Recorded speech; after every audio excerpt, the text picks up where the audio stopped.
இந்த திராவிட நாத்திகர்களுள் சில பல கருத்துக்கள் கம்பநாட்டாழ்வானை பற்றி உள்ளன. முரண்பட்ட கருத்துக்கள், ஒன்றுக்கொன்றே முரண்பட்ட கருத்துக்கள். அந்த திராவிட நாத்திகர்களில் வெவ்வேறு மனிதர்களுக்கு வெவ்வேறு விதமான கருத்துக்கள் கம்பனை பற்றி வருகிறது. ஒரு விதமான கருத்து என்னவென்றால்,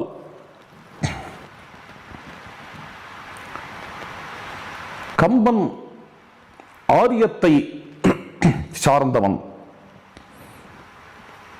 வட இந்தியாவிலிருந்து இங்கு வட இந்திய பண்பாட்டை நயமாக கொண்டு வந்த வஞ்சகன், அவன் ஒரு பார்ப்பன வருடி, பார்ப்பன அடிவருடி.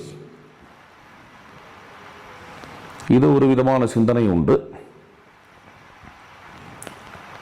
இரண்டாவது சிந்தனை என்ன என்றால்,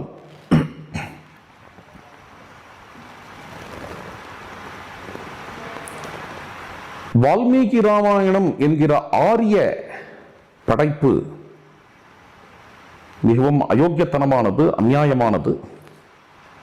அதை சீர்படுத்தி, அதை அறத்தோடு கூட்டி, அதை பண்படுத்தி தமிழகத்தில் கம்பநாடம் தந்திருக்கிறார் என்கின்ற ஒரு பார்வை.